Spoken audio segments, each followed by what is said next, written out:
Thank you, Owl P. Chino, for that amazing introduction, as always. And welcome, Rebecca Katz.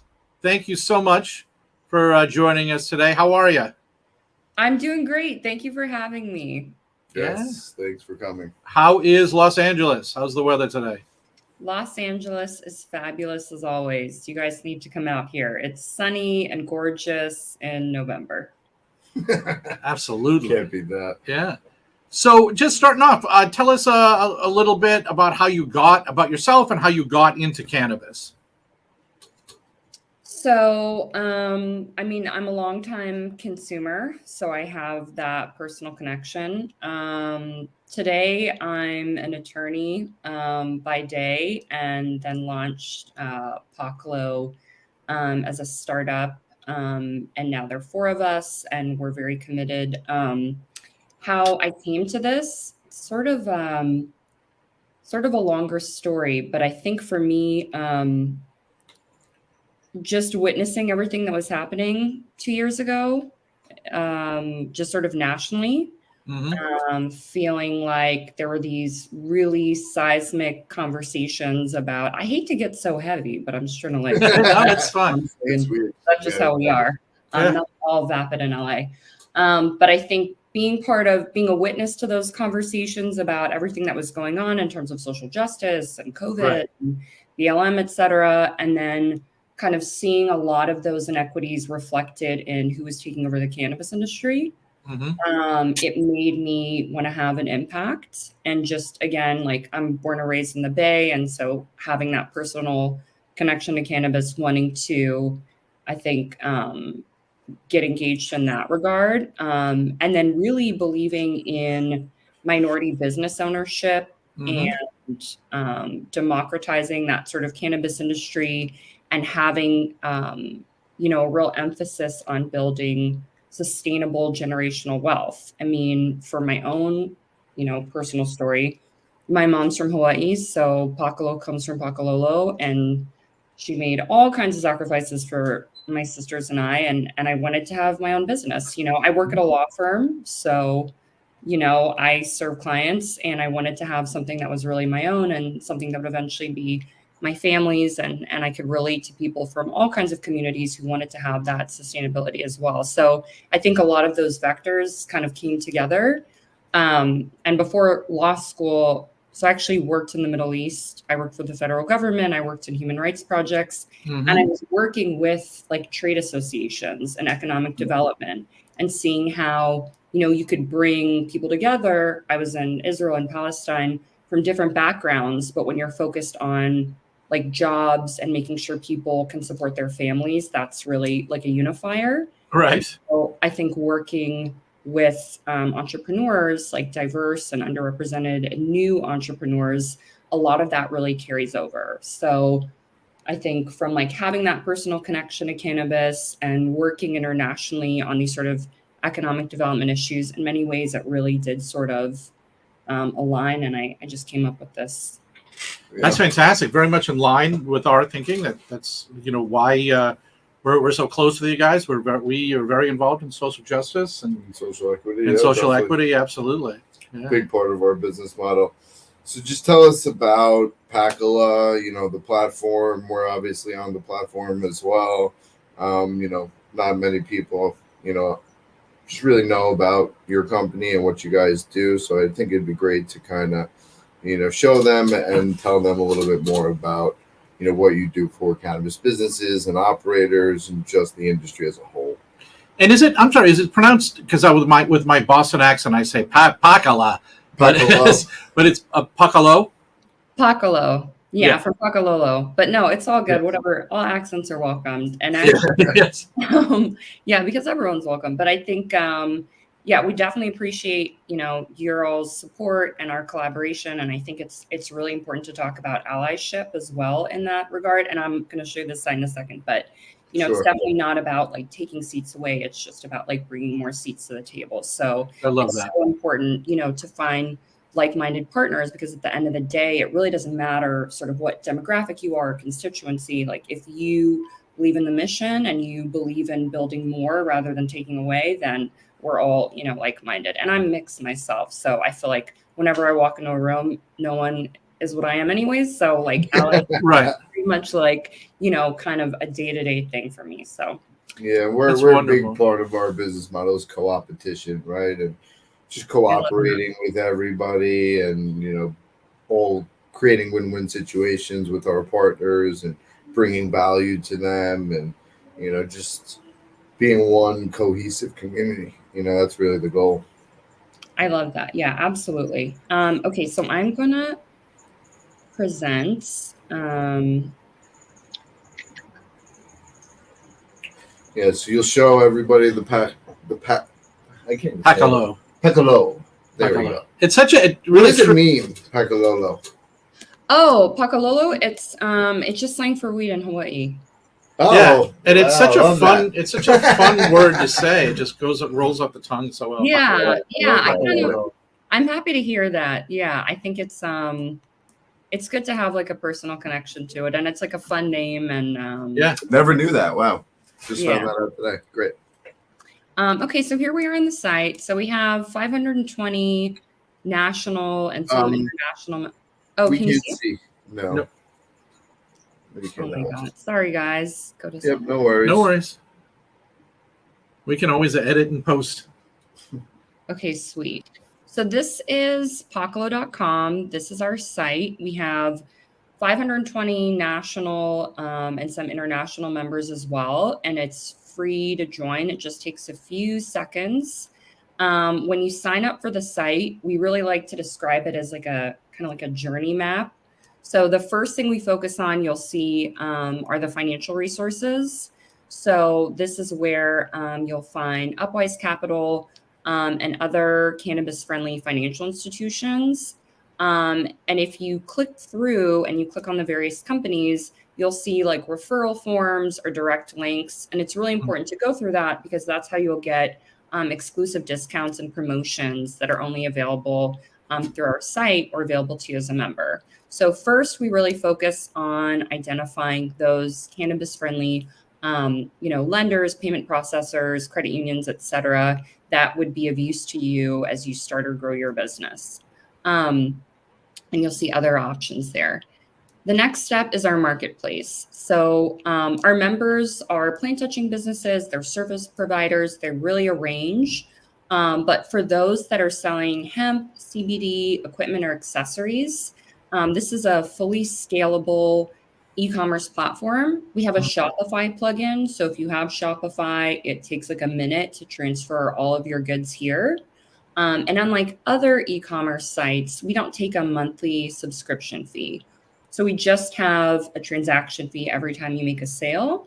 Nice. And because our mission is really about helping new entrepreneurs, we really try to be mindful of those additional costs. So you'll see we already have stores who are selling their goods on the site. Then you'll see kind of next in your sort of journey with us, MJ licenses, real estate, and pitch decks.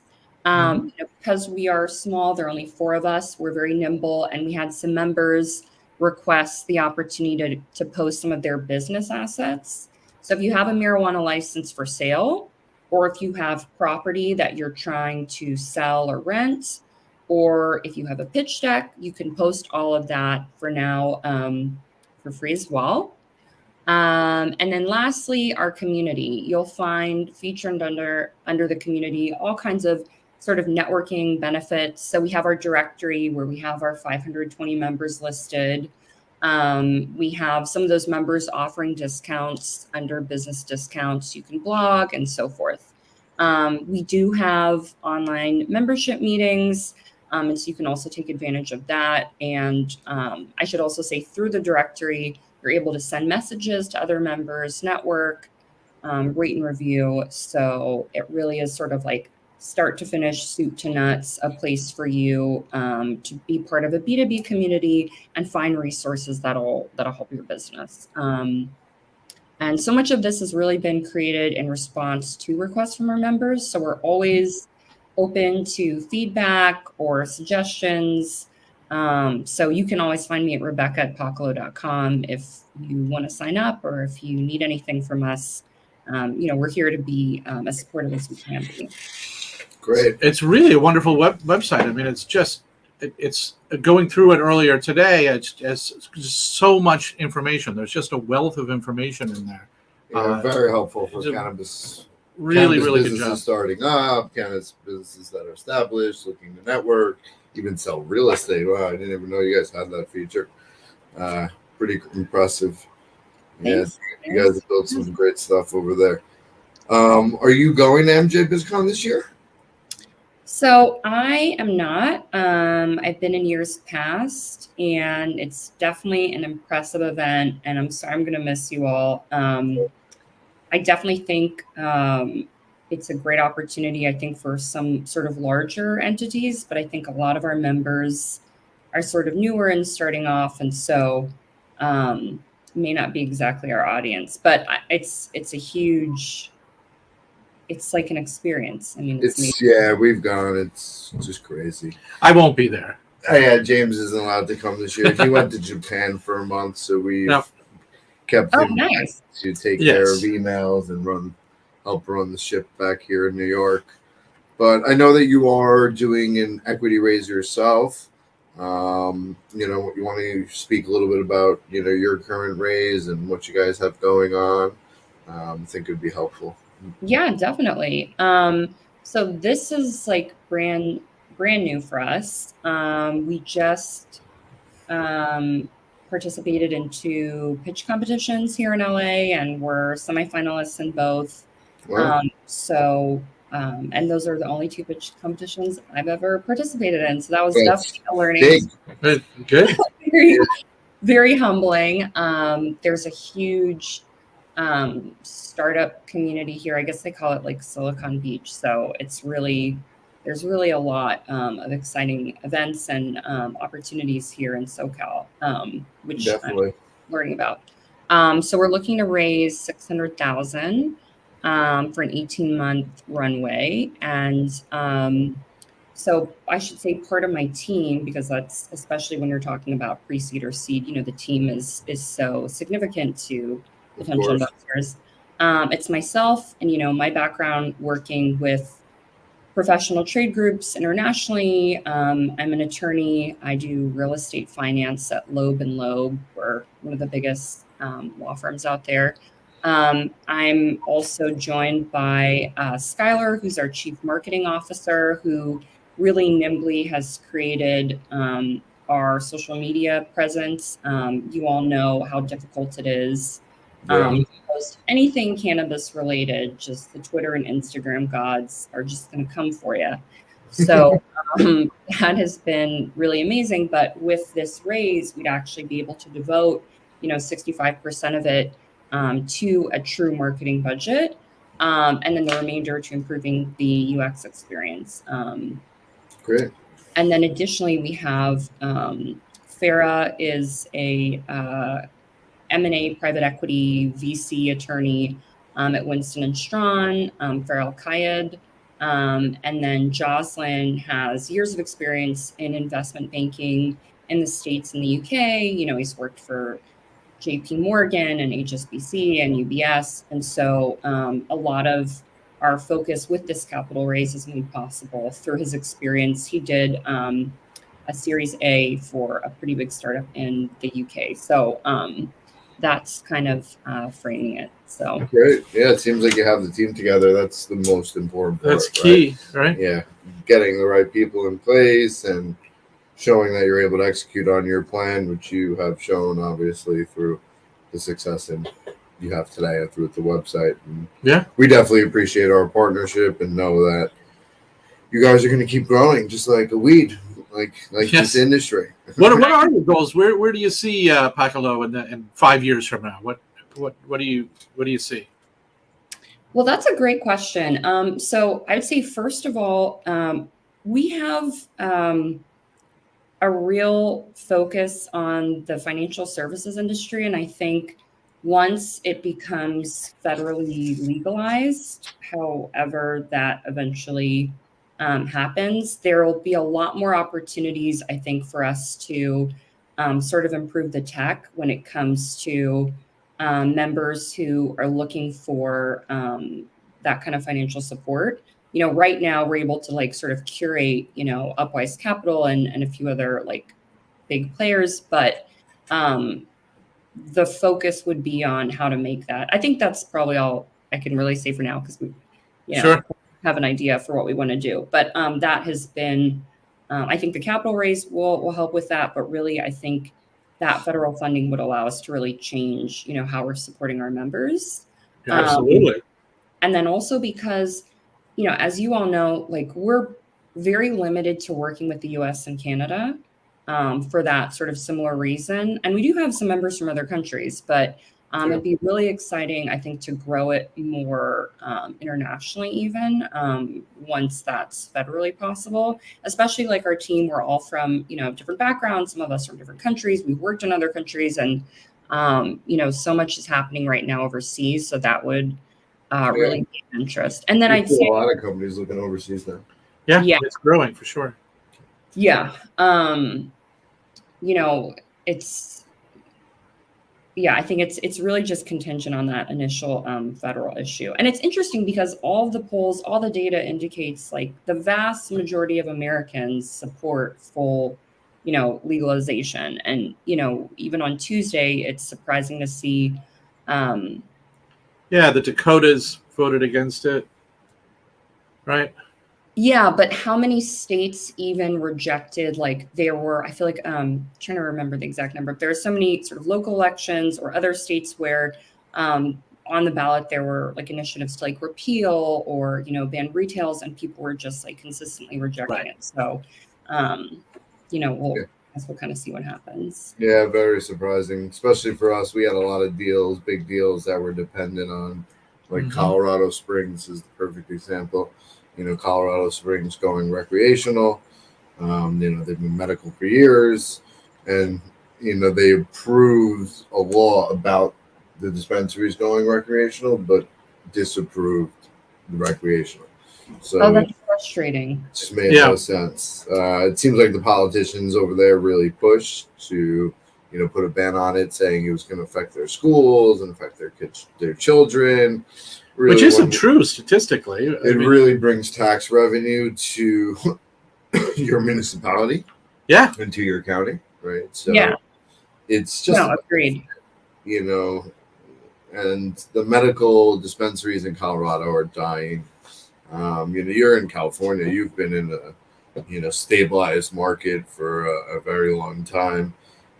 What are some of the problems you see happening over there, and how could other states learn maybe from what happened in California or what goes on in California? Here it's really just excessive taxation that's really pushed out. I mean, the regulations themselves are really onerous. I feel like it's always important to take a step back. If you wanted to get an alcohol license or any other kind of business license, you don't need to have these ridiculous high scores, all of these, feasibility studies. Just the amount of capital it takes to get in is so unnecessary. And that's someone who like isn't always against government regulation, but it is so ridiculous, right? It's not capitalist by any means. It's not. And you mentioned earlier, like the impact that marijuana really doesn't have when people say, "Oh, it's near your schools." I mean, alcohol is a way more dangerous substance. So sure, alcohol, cigarettes, sugar. Coffee. Yeah.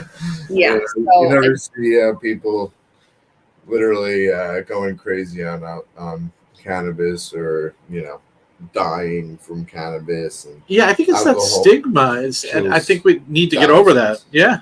I see in my neighborhood, all of these smoke shops are opening up, and some people are complaining and saying, well, what about the kids walking by? And I'm like, well, they walk by liquor. It's New York City. They walk by liquor stores. They walk by porn stores. They walk by heroin. There's a high school down the street from me, and there's also a strip club around the corner. So I can't imagine that's very helpful. I would think McDonald's does more damage than cannabis. No, absolutely. I mean, I think the worst thing that happens with weed is, I still get the munchies, but I don't. I'm not shooting up schools or getting into bar fights. I just feel like my refrigerator is. It's getting attacked. Yes. But to answer your original question, I mean, I think we had a measure on the ballot to increase taxes on marijuana, and I think it's not just the regulations, but the taxation is so high. There was a really interesting article in the Washington Post like a month ago, and it was heartbreaking. They were interviewing all these people who've been involved in marijuana, both pre-legalization and currently. And the article started off talking to this one dude is like in not in Sacramento, where was he? And he's talking about how he's literally driving with like one flat tire because he and his wife are just having to like pinch pennies. And now that it's gone legal, and he's been growing, forever. So I think that, I mean, it's a bit of a separate conversation, but I think the way that it's overtaxed, I mean, there is a question about if it's cheaper for me to get it from a friend, like, why am I using like Ease or one of these other places? Yeah. So I think, taxation is not always the answer specifically with respect to goods, because when we tax individual goods, marijuana or any type of good, you're really penalizing everyone, people from every financial background, which is shocking because here in LA County, we have some of the richest people in the world. If you really needed to raise taxes, you can do that. I mean, easily the top 1% and you'd have more revenue. But to tax someone who's like working multiple jobs and is just trying to like, that's made after work or something, that's not the answer. Yeah, that bothers me the most about New York is that they're going to tax based on the THC percentage. And to be honest, because of what's happening in California, you walk down the street and all the smoke shops here in New York City have California products, right? They have all the weed from California, all the growers from California, all the pens, all the cartridges, all the edibles with the California stamps on them. So it's illegally getting shipped out of California here, and to other states. And some of the growers don't even know, right? And these black market distribution centers are set up, and they're happening, but it's because they can't survive any other way right now. And these guys need to feed their families, and they're growers who've been in the business for 20 years, and all of a sudden, the stuff they were selling for $2,500 a pound is now going for $800 a pound, and they can't afford to make ends meet, right? So, and I think really, sorry, something needs to change. Yeah, go ahead. Yeah, no, and I think we need to ask ourselves a question. Again, I got into this partially because I believe in, small business owners and minority business ownership. If taxation is the obstacle to entry into a new industry, if taxation is stopping innovation and businesses growing, I mean, that's literally not the kind of capitalist system we want to create. That's a very un-American premise. And it's actually very undemocratic because large multi-state operators can handle it. And so the reason why people are staying in the illicit market should not be because of those taxes. And to tax it based on the amount of THC, then whiskey should be taxed more than wine, right? And that, again, it's a question just to take a step back, because I think sometimes when you work in one industry or when you just deal with something every day, it's so easy to get caught in the weeds. And I think it's always important to take a step back and see like the bigger picture.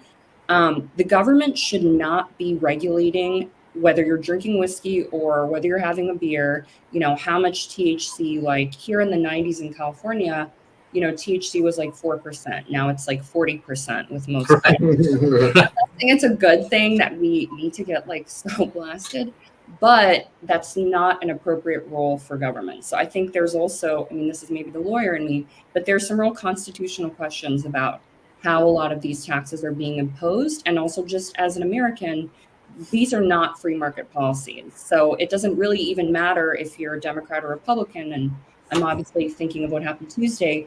Like universally, this is not part of our system, or it shouldn't be. I think in California, it's very corrupt, and New York is a very corrupt city as well. It would be very similar, unfortunately. Politicians run things, and in California, we see guys getting raided and, $400,000 taken from them because they missed one notice, and they walk out and the cops say, keep doing business, right? Right. So there are a lot of problems, but I think there's a lot of good in the cannabis industry as well. And there's a lot of growth. We need to be less pessimistic and more open-minded. Yeah. What are you most excited about, would you say? I think I'm most excited. I'm most excited by the potential to have a really positive impact. I mean, like you said, it is important to be optimistic. And I feel like just through this kind of experience, I've met some really amazing people who are so supportive and, want to collaborate with you and empower with you. And I think that it's really like it's a unifier, you know what I mean? Like cannabis it's such a unifier, people are leaving different industries or coming from different backgrounds, and it's like a really exciting product. And it is ultimately a product that, whether it's medicinal or recreational, it brings like a lot of joy. Yes. So, however you end up, working with it, whether you're a service provider or you're doing CBD or you're working in a dispensary, like it's really important to have like those joyful moments. So I like the idea of being part of something that I think is like wholly good, So I think that there's a lot of happiness from that, and just being able to do something that feels like it's helpful. I mean, I do real estate law by day, and I really enjoy it. It may not be for everyone, but I don't know if someone's going to say, wow, you helped a bank finance, the construction of a condominium. Good for you, Rebecca. To me, that's exciting. Right. But probably marijuana is more immediately exciting. So, yeah, I mean, I think there's a lot of good stuff happening. And I think even just to see how attitudes have changed, like, I was raised by hippies. I grew up in the Bay. Yeah, I've lived in other countries and I've moved around, but I always have to remind myself, like my bubble, my idea of like what's normal is not the rest of the country. Right. Yeah. Like smoking weed is like, it's not a big deal. Like, oh, I also like coffee or tea or cookies or whatever else. Like, it's such an innocuous thing, but it's actually a big deal in our lifetime to be part of something where so many people's perceptions have changed. Oh, it's huge. This change that's happening. It really is. Have you thought about going into politics as well? Because I think you do very well. Thank you. I have. I appreciate that. Yeah. Thank you for saying that. Yeah, I think it's the last few years, the next coming years, we've all been through a lot. Even just COVID, we've all been through a lot. And I think just seeing something that allows you to realize, the average American maybe had a view 10 years ago. And with information or friends or coworkers or family members kind of showing them an alternative way, they really can change their view on something. And that is so powerful, because anytime you're talking about change or moving something forward, that, helps all of us collectively. And that's progress. And that shows an open-mindedness that is, again, very American. So I think it's just really beautiful to see, even if every state or every local election doesn't go our way when it comes to marijuana and those regulations, there is like a forward movement. It might be one step back, but I mean, I think that's really cool. And you can't say that about everywhere in the world. So I think we're making progress, right? For sure. One day at a time. To see New York, recreational state, New Jersey and Connecticut is a dream for me, right? So these are fact that it's happening now and we're experiencing it is just amazing. I think the East Coast is a big part of cannabis growth and a part of cannabis legalization, right? California and New York, two biggest states out there. You'll now have the two largest states legalized. Hopefully the rest of the world comes along for the ride. Yeah. I think we'll see it. Even if federal legalization goes, I don't think they'll allow full interstate commerce, right? From a tax perspective, I think New Jersey, New York, Connecticut, they'll probably do business with each other. You'll have the West Coast states doing business. But if you do, everybody says that California will be everywhere where the weed will be grown, just like you have Napa where all the wine is made. you'll have, right. Similar with the weed industry. Is that what you think will happen with federal legalization? Yeah, well, I should say, I think federally, I should be more specific. My hope in the next few years would be some kind of version of like the SAFE Act, just so that financially we're allowed to do this on a federal level. And so more national banks, credit card companies, et cetera, can put their mind at ease. But I think, yeah, I mean, I suppose part of it is climate and some other factors that would make California a hub, but there are also so many advances with respect to the technology so that, kind of in any location could be optimum. So we're a bit saturated here. I used to live in DC and Virginia, and I love the Mid-Atlantic. I love the East Coast. I think it'd be really exciting if some other states and other parts of the country, where especially more in the South, more in the Mid-Atlantic, more in the Midwest, excluding, Colorado. I feel like I want to see more of the country kind of break into this. I feel like if there was some, again, that would require national federal legalization, but just from like an infrastructure perspective, this could really be creating jobs in other states that I think, need the help as well. But I just wanted to share this, just probably silly anecdote, but I love this story. I have a good friend who's Muslim, who's from Egypt, and her family's religious. And her mom swears by this CBD cream that has like completely addressed her arthritis. And I just think that is like the cutest, most lovely story of like, people who wouldn't normally use a product now because it's so widespread. So absolutely. I saw that when I was in Japan, where there, no one really is doing smoking, or only a tiny percentage of the people. And now just to see edibles are becoming available, and CBD, and my mother-in-law, using CBD, this tiny Japanese woman who's really helping her and changing her. It's like, it's amazing. No, it's that's great. Fantastic. My mom calls them gummies. And every time I'm like, Ma, they're edibles. She's like, can you get me more gummies? Yeah, same with my grandmother. She used to call them gummies. She used to take gummies, and then she also used to take THC patches instead of fentanyl patches. It was huge. We were one of the people who were shipping gummies from my uncle's house in California to New York to help my grandmother eat. And we took her to the doctor, and the doctor's like, oh my God, how did she gain 20 pounds? And we're like, oh, we've been feeding her gummies and edibles. And he's like, whatever you're doing, keep doing it. We literally think it helped her live for like 5 more years because incredible. She was bed rest, and after she would eat gummies, she would get up and go to the table and start cooking.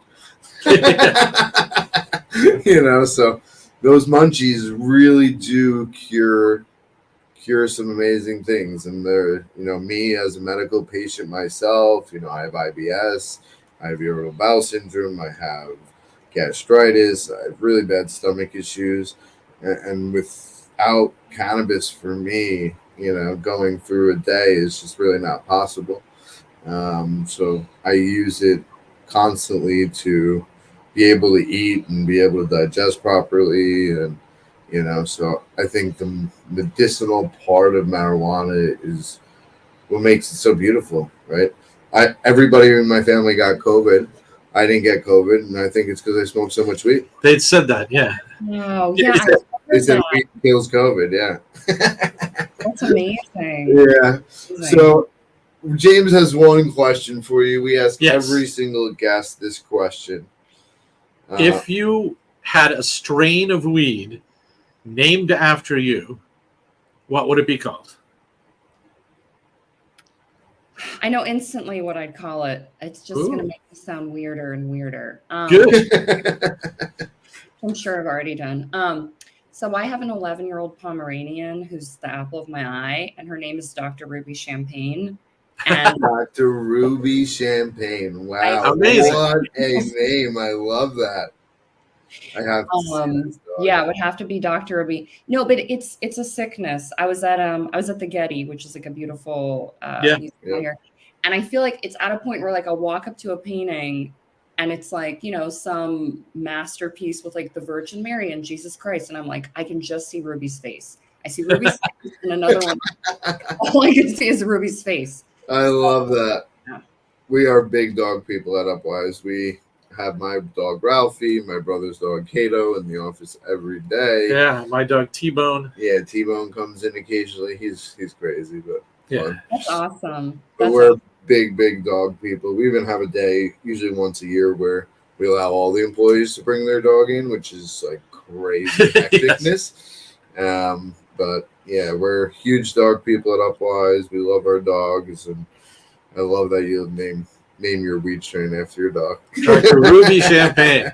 It's a great name, Dr. Ruby Champagne. Yeah. How did you come up with that name for your dog? What inspired that? So my mom gave me to her when she was 6 months old, and she had a different name. So first I had to change it to Ruby because I was like, I'm severing the ties from your birth mothers because you are mine and you are only mine. Yes. So first the name was just Ruby. Then I added the champagne. I think after her bat mitzvah, she just wanted to be like fancy and was like, we got to do more. And then she became an actor. Yes. And then, although I had a lot of friends say, it sounds like your daughter's a stripper, which that's fine, but that's fine too. That's fine. And then the doctor was when we moved to LA and she graduated from UCLA Medical School. So, wow, awesome. A lawyer and a doctor. So that's not weird and very normal and to be expected. It's not weird at all. I love it. Love it. That's great. Well, you've been an amazing guest. I thank you so much for coming on. I hope you come back with us later on, since we are tied to you as well. Yeah, when we build out our podcast studio, we got to come to New York, take a trip out here. Definitely. Well, my goddaughter's out there, so I'm definitely due. But this was so much fun.